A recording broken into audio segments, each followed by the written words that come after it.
let's talk about Ukraine. A lot has happened since we last talked. I mean, one, there's that whole Oval Office meeting between Trump and Zelensky that's been described as the 139 minutes that upended the US-Ukraine alliance. Then two, partly coming from that, there's European leaders again stepping up their efforts to take charge in peace talks. And then three, there's the question of where all this leaves us now in terms of the situation between the US, Ukraine, and Russia. And where I'll start is with something you've probably seen at least a piece of, and that is Zelensky arriving in Washington to sign a preliminary deal giving the US access to Ukraine's raw materials in exchange for possible aid in the future. But first, he and Trump, along with JD Vance, held a televised meeting in the Oval Office to answer questions from reporters. With, among other things, a Polish reporter asking Trump what he would say to those who are worried that he aligned himself too closely with Putin. And there we saw Trump defending his approach, and then Vance jumping to his aid as well. What makes America a good country is America engaging in diplomacy. That's what President Trump is doing. And with that, Zelensky chimed in, briefly going over Russia's history of aggression in Ukraine and emphasizing Putin's violation of a 2019 ceasefire and saying, "What kind of diplomacy, JD, you are speaking about? What do you mean?"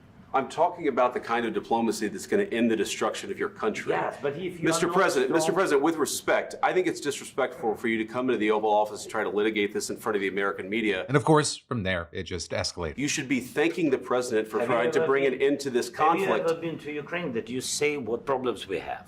I have been to. Come once. I've actually watched and seen the stories, and I know what happens is you bring them on a propaganda tour, Mr. President.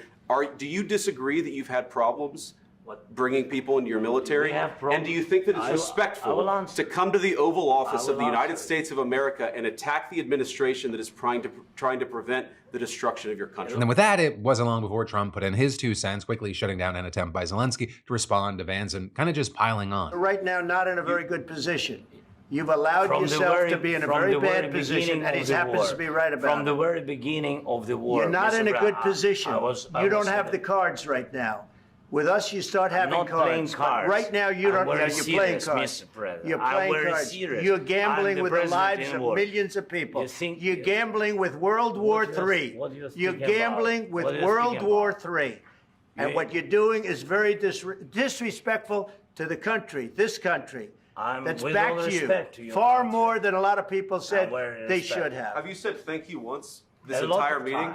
No, in this entire meeting, have you? And so in the end, Zelensky was reportedly asked to leave the White House. A news conference set to take place after the meeting was canceled, and that minerals agreement, it was never signed. Zelensky did, however, go on Fox News afterwards, declining to apologize, but also thanking Trump and the American people for the aid provided so far. Something he's notably done many times before, despite Vance's claim, including during that meeting with him, then also saying that the argument has been bad for both sides and acknowledging it would be difficult for Ukraine to defend itself without US support. And this is on the other side of the situation. You had Trump taking to social media and claiming that Zelensky is not ready for peace and adding that he, quote, disrespected the United States of America and its cherished Oval Office. And with that, we saw other Trump administration officials and allies quickly jumping on the bandwagon and echoing Trump's criticism. With us, for example, seeing Secretary of State Marco Rubio, whose visible discomfort during the heated exchange caught social media's attention, accused Zelensky of disrupting American efforts to bring Putin to the negotiating table, saying Zelensky found every opportunity to try to Ukraine-splain on every issue. With then people like National Security Advisor Mike Waltz and Director of National Intelligence Tulsi Gabbard similarly accusing Zelensky of being disrespectful and prolonging the war. You also had the likes of House Speaker Mike Johnson piling on and claiming Zelensky berated and interrupted his host instead of expressing gratitude, with us also seeing Johnson and others suggesting that Zelensky should resign if he doesn't change his tune. Though a big key thing is that on the other side of this, there's been a lot of pushback, some even describing the meeting as an ambush. For example, Bernie Sanders saying the calls for Zelensky to resign were horrific and adding, Zelensky is leading a country trying to defend democracy against an authoritarian dictator, Putin, who invaded his country. And then you had Hakeem Jeffries saying in a statement, President Trump and his administration continue to embarrass America on the world stage, and Chuck Schumer claiming Trump and Vance are doing Putin's dirty work. And there, I'll say very notably, you had the editor of a major Russian newspaper backing that up, claiming the Republicans' comments fit Russia's narrative perfectly, and adding, we don't even have to step in. We can just retransmit what the Americans are saying. The public will conclude that our leaders were correct in their assessment of Zelensky as a leader of Ukraine. This is a huge gift for them. And with that, the response from the Kremlin has been elation, with one senior official describing the exchange as historic and another boasting over the proper slapdown of the insolent pig Zelensky, with easily the most telling statement coming from an official Kremlin spokesperson who said the Trump administration's foreign policy shift, quote,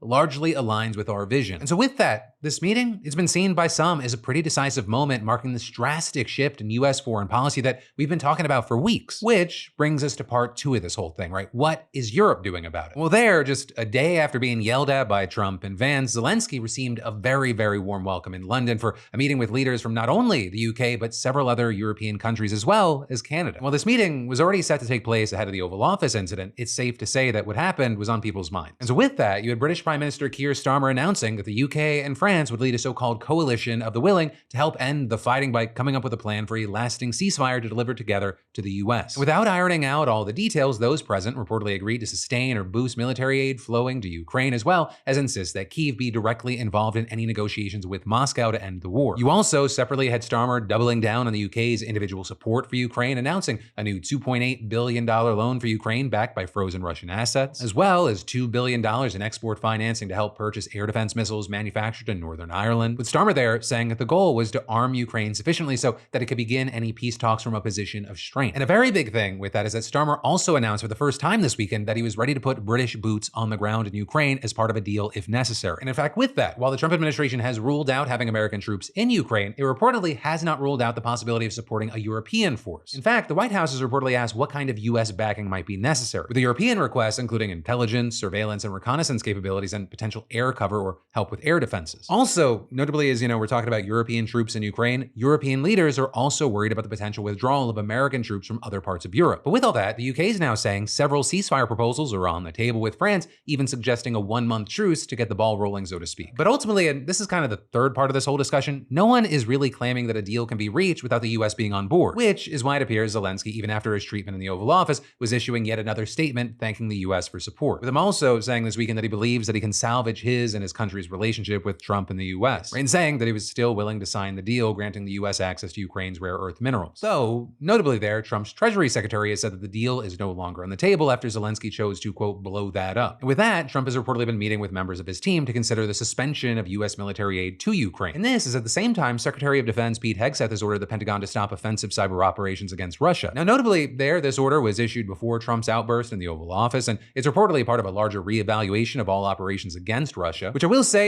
is standout, but is not necessarily unusual, because according to former officials, it's common to order pauses in military operations during sensitive diplomatic negotiations. But at the same time, given the scale of Russian influence and sabotage operations, including in the US, there are concerns that this could leave the country vulnerable. Right in that, because even though they're described as offensive, they reportedly include efforts to expose or disable Russian malware and block Russian hackers. But despite that, Trump has continued his pattern of criticizing Zelensky while being silent on Putin, with him responding to President Zelensky saying the end of the war is very, very far away, with a post on Truth Social writing, "This is the worst statement that could have been made by Zelensky, and America will not put up with it for much longer." Though of course, with that, Zelensky has pushed back hard on the idea that he or Ukraine is an obstacle to peace, with him, for example, claiming today that in the previous week, Russia launched more than 1,050 attack drones, almost 1,300 bombs, and more than 20 missiles, and saying, "Ukraine is fighting for the normal and safe life it deserves, or a peace that is just and reliable. We want this war to end, but Russia does not want it and continues its aerial terror," and adding, "Those who seek negotiations do not deliberately strike civilians with ballistic missiles." Ultimately, that is where we are for now. And of course, I'd love to know your thoughts on just everything that we've seen since Friday. Because I will say, that's the story. This part is now my opinion. Watching Friday, seeing how everything escalated, see it just fucking pop off, it surprised me, which I was surprised I could still be surprised. I felt embarrassed. I feel like we showed our ass on the international stage. I've been disgusted at all the victim blaming I've seen regarding Ukraine. Like seeing Musk and others meme their way or just directly saying that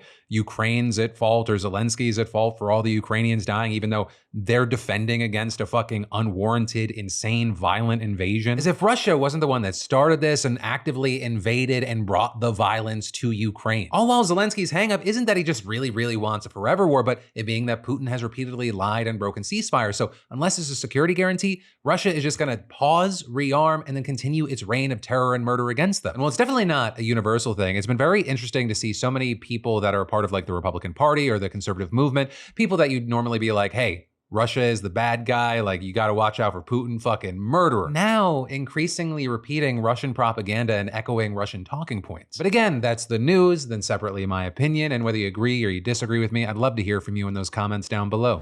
Hey, thanks for watching, and I hope you enjoyed this clip from the full Philip DeFranco show. And also, a big thanks to Squarespace for sponsoring our Clips channel. Turn your passion into profit over at squarespace.com/Phil or use the QR code. Because whether you're launching a business or a lucrative side hustle, your website is your digital business card. It's the only space where you control the story, no algorithms or distractions. And with Squarespace, it's so easy because they got a ton of stunning professional templates with drag and drop editing that makes site design incredibly simple, no coding required. So get started for free at squarespace.com/Phil or scan the QR code on screen and use code Phil for 10% off when ready to launch. Squarespace.com/Phil.